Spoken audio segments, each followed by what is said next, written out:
What you guys just watched is a video I created for my brother. They sent me some footage from their vacation to Bali. I put some videos together for them and sent that back.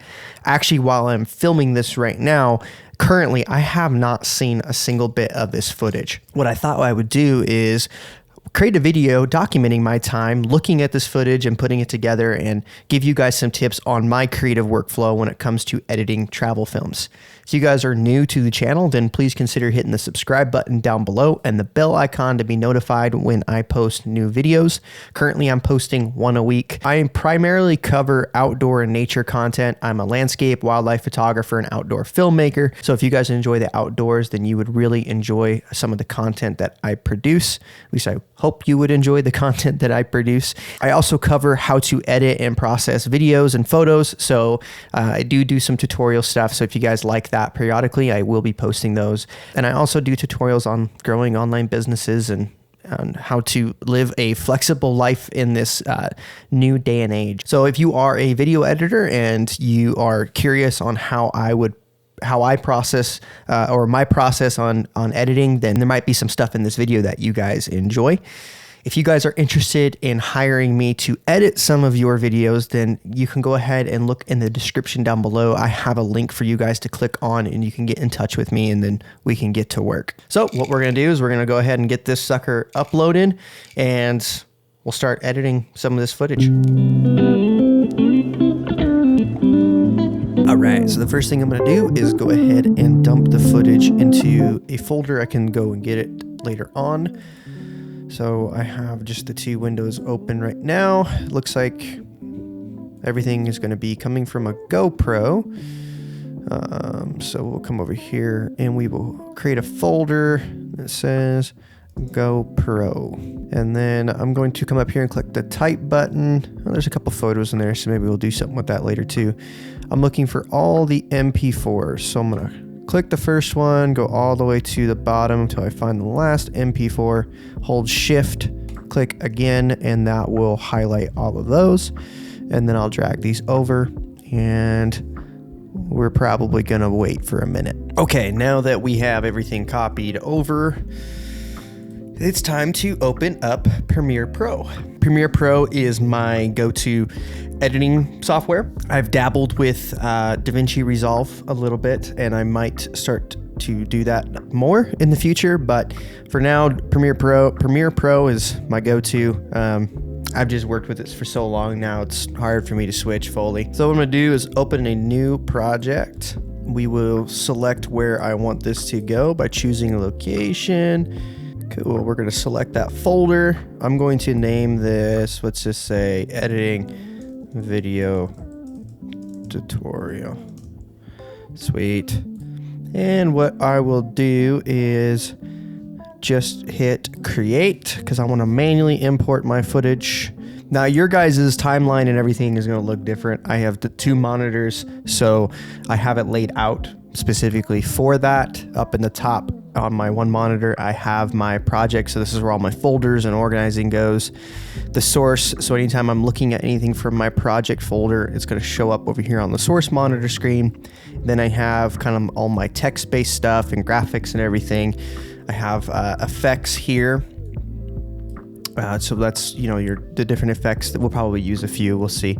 And then I have different windows open here for my effects controls, some audio stuff, and then the Lumetri scopes. In the bottom, I have, this is where your program or whatever's on your timeline will be displayed.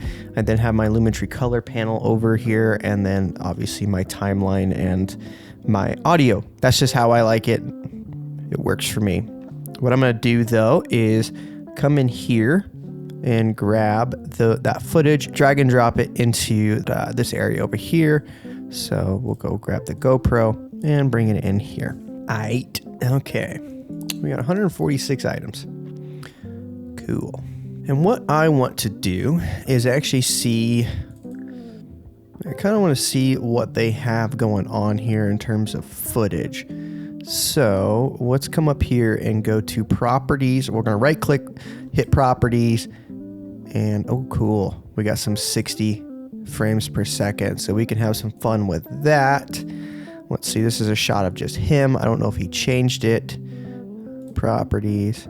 So it looks like 60 and we're in 4K. Nothing else going on. So just to confirm though, so I don't have to go through everything, what I can do is if I right click in here and I click this new search bin, I can actually create specific bins based off of that footage that meets a certain criteria. So I can tell it to come here and I want to have it search a frame rate. Cool. Okay, it pulled in all 146 items. So I know for sure everything in there is at a 60 frames per second, which helps me in terms of how I'm going to lay out the timeline.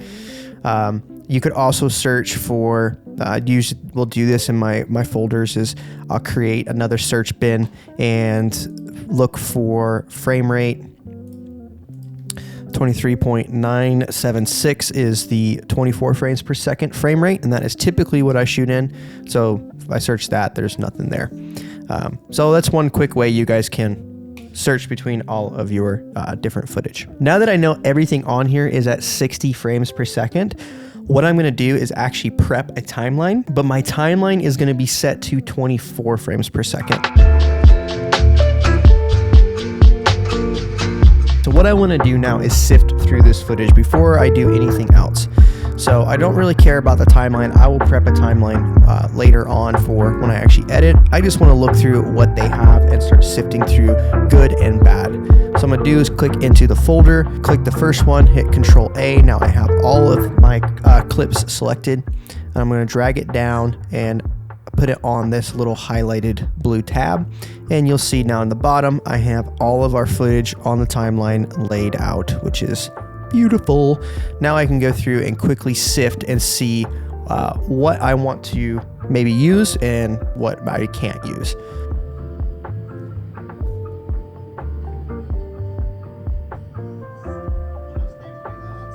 Oh, cool. Okay, so we can definitely use this. I'm gonna cut that first part right about as he starts to pan, right here.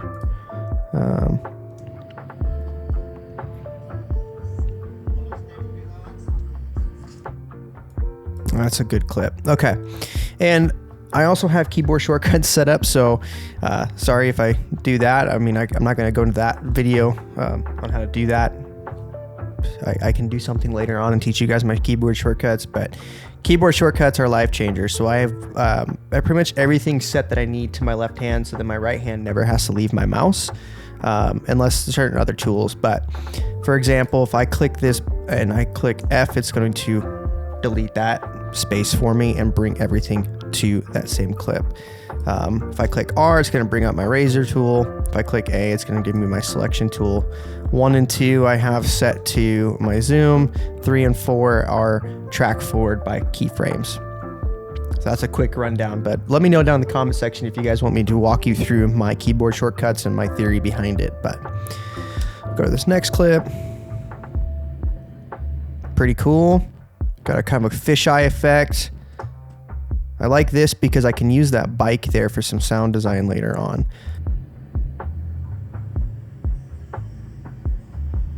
Awesome.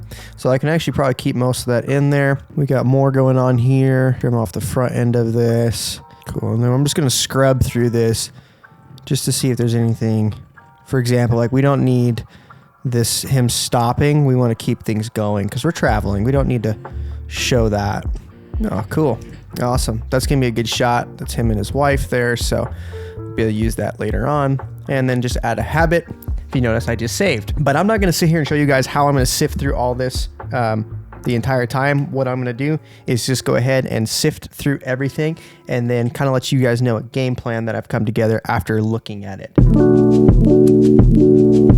Okay, so now that I've done all my sifting, let me walk you guys through how I organize this so that way when I go to actually start piecing this together, I can quickly find the footage. What I've done is used the coloring labels. I used a few different main ones. I have like this teal color that's just going to be for general travel or showing off location kind of a deal. The rose color here, I have anything reflecting the couple. In this case, it happens to be my brother and my sister-in-law, but whatever client I'm working with, this is kind of neat being able to, it makes it easy for me when I want to be able to have that storytelling piece later on, that I know right where the couple, where I can find them. I use this mango color for some unique stuff. So there was like this milk being poured off the tree, and more importantly, I wanted to be able to quickly find this shot, which is like a shot of all these like ants or insects. I'm not sure exactly what they are. I think they're ants, but there was a ton of them and it's kind of creepy. I have a magenta color for anything that is reflecting wildlife. So primarily there's a lot of monkeys, but later on they actually rode some elephants. So I have some footage of the elephants there. And then of course I have in the rose color, anything that has the couple in frame. So for me, that's going to be easy for when I go do the storytelling pieces later on. I can go quickly find things. I still will do some sifting, you know, to find the right inspiration for the shot. But now that I've kind of familiarized myself with the footage, that process will be a lot easier. But I color code it this way, so that way when I want to find something specifically really quickly, I can go and grab that. But what I need to do now is I need to find a good audio source. So I'm going to go to where I like to source my audio, and we will go ahead and start trying to find ourselves a song or a music track to work with. So what I use is Epidemic Sound primarily. I also have Storyblocks, which you guys will see me using that at some point during this as well. I probably guarantee it.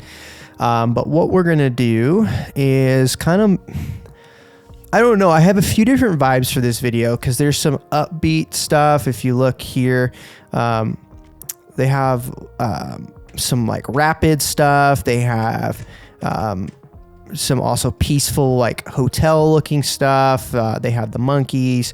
So I might use a few different music tracks. We'll see, unless I can find something that really kind of has some ups and downs that I can really build with some sound design around. But we will, I can probably use what I typically, like some of these suggestions that they are using for some of my YouTube videos that I make. But I think I'm going to go up to the browse section here, and we're going to go to moods.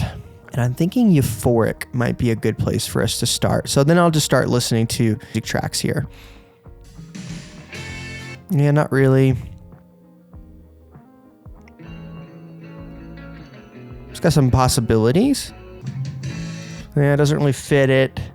So over here on the right kind of gives you the general genre and kind of what to expect with it being dreamy and euphoric. Maybe this might be good. We'll see.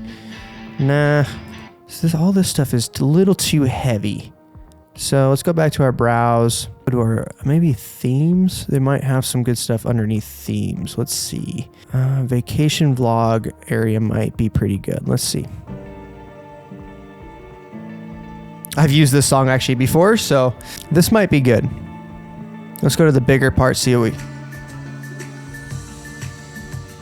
So I'm going to download that one. That one's a good option. I've used that song before in the past, but actually I think I used it in my episode 2 of my last time taking the van out. So if you guys haven't watched that, then you can watch that right here. But I used that song in there. So we'll keep that in our back pocket. But I don't like to reuse music if I don't have to. I'm gonna come up here to this one because I like the vibe of this song, and I'm gonna use the find similar feature. Again, this video is not sponsored by Epidemic Sound, just so you guys know. I have used them for a long time, so I know how to use it. But gonna download that one. I think that one's got some really good potential. And I'm looking for some ups and downs in the song because I'm not gonna use the song exactly how it was originally composed. I'm going to chop it up and make it work for the story I want to tell. So I think the second song so far is still number 1. Let's go look through one more different style. Let's go to moods. Let's go to dreamy and see. No.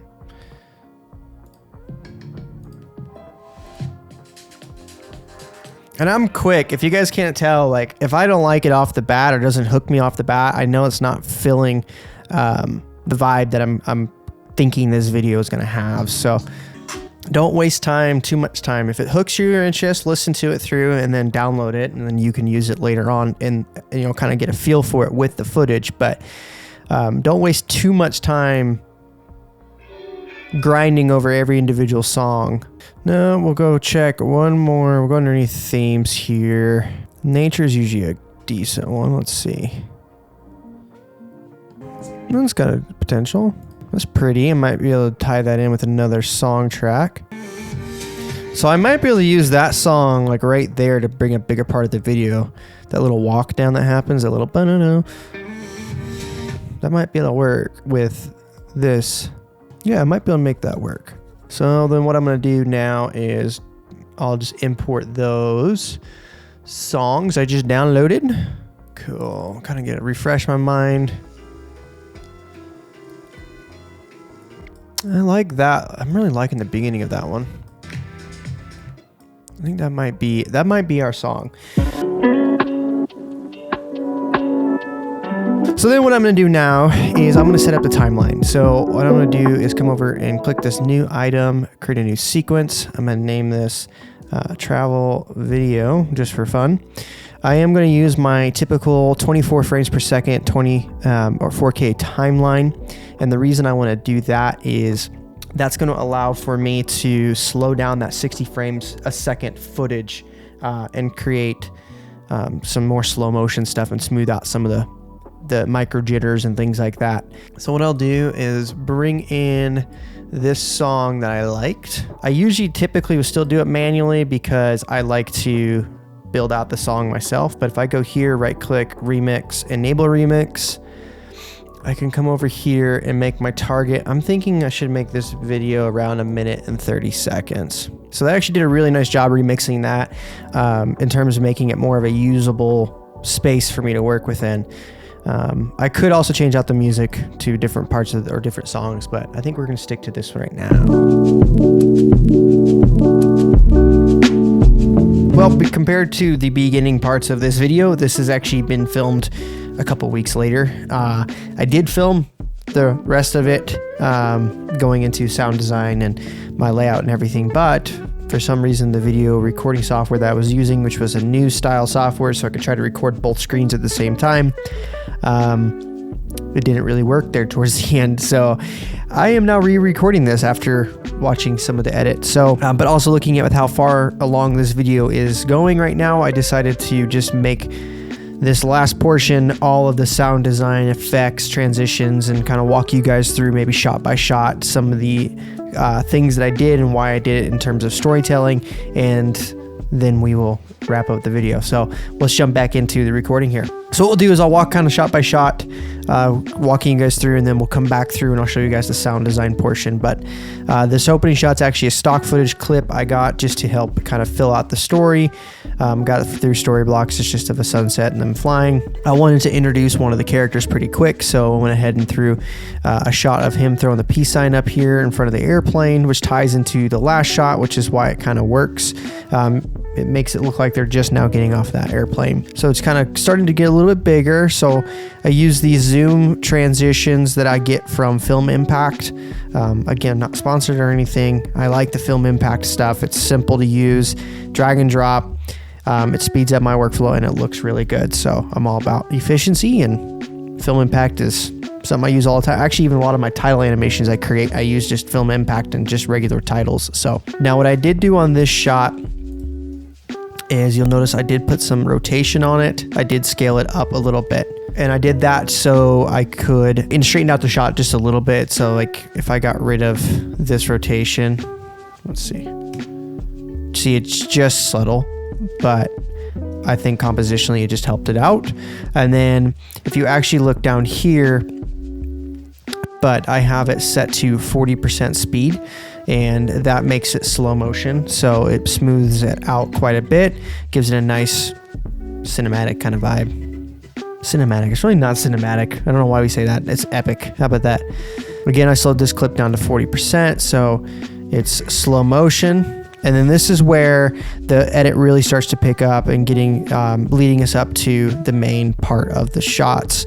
And what I did is it kind of has like this little galloping sound effect going on in the background in the song. So I tried to match the clips to that as much as possible. So just increasing that overall intensity and hyperness. And then we have the zoom impact into this shot right here, which is one of the shots I want to talk about. If you watch, the background is kind of growing and going away from her. That's called a vertigo effect. And the way I did that, I went from, you see I'm scaled in at like 120, and I scale out. So I'm digitally punched in, and as he is pushing in, I start to digitally pull out, and that's how you get that cool effect. I think it really adds to that sense of mystery and wonder around her, rather than it just, if I go here, let me clear these. So this is out without any of that effect. So it's still a good shot because he's pushing in, but if we go back to how I did it, just that subtle vertigo effect there, I think really helps add to that sense of we're in a really cool place. It feels larger than life. So I did a zoom blur impact on this and then into a speed ramp. So I'll get rid of the impact so you don't see that. So just a simple speed ramp down, and then you throw in the zoom just to clean it up even more. And it gives a cool feel, showing off that whole space. So I do a digital punch in on this shot, and I'm kind of pushing the boundaries of what the GoPro should really be at there. So the image is definitely starting to fall apart, which is why I didn't linger on this shot for long. And the intensity of the push in, you see I start at like 183 and I push in almost to 200. So that's a pretty big quick push in for that amount of time, and I think it just helped keep you from really noticing that the image is falling apart, and you get to see the monkey better. So I got another vertigo effect right here. Again, I'm punched in and I zoom out and he's following her, so that's how you get that kind of growing sense of atmosphere. This has also got a vertigo effect on it too, if I remember right. Yep.